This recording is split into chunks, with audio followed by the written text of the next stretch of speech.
నరేంద్ర మోడీ గారు నమస్కారం. నా పేరు ప్రసాద్. హైదరాబాద్లోని బాలానగర్లో చిన్న ఇండస్ట్రీ నడుపుతాను. నెలకి 2 లక్షల దాకా ఆదాయం వస్తుంది. అంటే ఏడాదికి 24 లక్షలు. నిజాయితీగా అయితే ఏడాదికి కనీసం 3 లక్షల ఆదాయపు పన్ను కట్టాలి. మినహాయింపులన్నీ పోను. అయితే నేను జస్ట్ 30,000 మాత్రమే పన్ను కడతాను.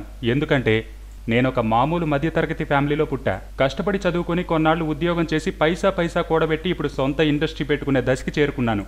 నా సంపాదన 2 లక్షల్లో 1 లక్ష నా కుటుంబ అవసరాలకి సరిపోతుంది. మిగతా 1 లక్ష భూములు, బంగారం లాంటి వాటిలో ఇన్వెస్ట్ చేస్తాను. నేను ఖర్చు పెట్టే 1 లక్ష రూపాయల్లో దాదాపు 30,000 పరోక్ష పన్నుల రూపంలో ప్రభుత్వం రాబట్టుకుంటోంది. కిరాణా సరుకుల దగ్గర నుంచి టీవీ, మొబైల్ దాకా ఏది కొన్నా 20 నుంచి 30% పన్ను. ఇక ఫ్రెండ్స్తో మందు పార్టీ చేసుకుంటే 3,000 ఖర్చు. అయితే దాదాపు 60% ప్రభుత్వానికి పన్ను. కారుకి పెట్రోల్ కొట్టిస్తే లీటర్కి 30 రూపాయల పన్ను. కారు కొంటే అన్ని ట్యాక్స్లు కలిపి ప్రభుత్వానికి 1,50,000 చెల్లించా. ఇంటి స్థలం కొంటే 1,00,000 రూపాయలు రిజిస్ట్రేషన్ కోసం కట్టా.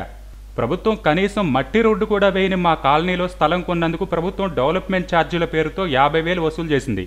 ప్రభుత్వ ఆసుపత్రులు ఎంత అధ్వానంగా ఉన్నాయో చూశాక, కార్పొరేట్ ఆసుపత్రులు ఎంత దోపిడీ చేస్తున్నాయో చూశాక తప్పక హెల్త్ ఇన్సూరెన్స్ పాలసీ తీసుకుంటే సిగ్గు కూడా లేకుండా ప్రభుత్వం దాని మీద సర్వీస్ ట్యాక్స్ వేసింది.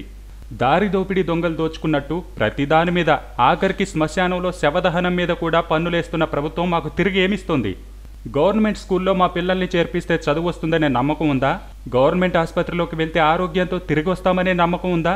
దేశ రక్షణ, రోడ్లు వేయడం తప్ప చేస్తున్న అభివృద్ధి పనులేమిటో మాకు అర్థం కావట్లేదు. కారు కుంటే రోడ్ ట్యాక్స్, రోడ్డెక్కితే టోల్ ట్యాక్స్, టోలు తీసేస్తున్నారు కదా సార్. ఇక మా పన్నుల డబ్బు ఏమైపోతుంది?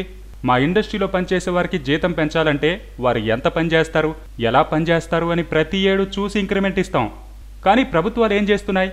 ఉద్యోగి పనిచేసినా చేయకపోయినా, అధ్వానంగా చేసినా అందరికీ ఒకే జీతం, ఒకే ఇంక్రిమెంట్.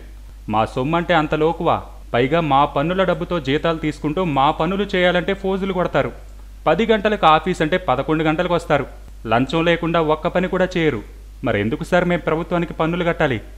ఇండస్ట్రీ నడవాలంటే కరెంటు వాళ్ల దగ్గర నుంచి ప్రతి ఒక్కరికి లంచాలు ఇవ్వాలి. అందరికీ కలిపి నెలకి సుమారు 10,000 నేను లంచం ఇవ్వాల్సి వస్తుంది. ఆ లంచాలన్నీ వైట్లో చూపించడం ఎలా సార్? అందుకే సార్, మాకు ప్రభుత్వానికి పన్ను కట్టాలంటే కడుపు మండిపోద్ది. అలాగని నేను సామాజిక బాధ్యత లేనివాడిని కాదు సార్. మీరు సైనిక నిధికి విరాళం ఇవ్వమంటే 10,000 ఇచ్చా. మా దగ్గరలో ఉన్న అనాథాశ్రమానికి ఏడాదికి 20,000 ఇస్తా. మా ఊళ్ళో స్కూల్ బాగు చేస్తామంటే మా నాన్న పేరు మీద 1,00,000 డొనేషన్ ఇచ్చా.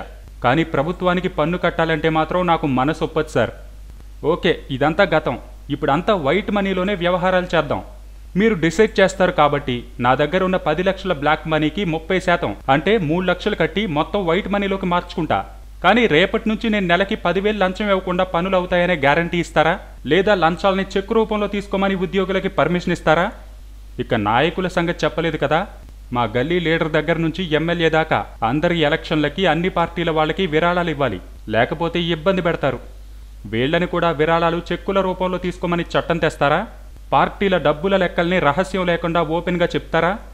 ఇప్పటికే బోల్డ్ పన్నులు కడుతున్న మాకు ప్రభుత్వం ఏం సేవలు ఇస్తుందో చెప్పండి.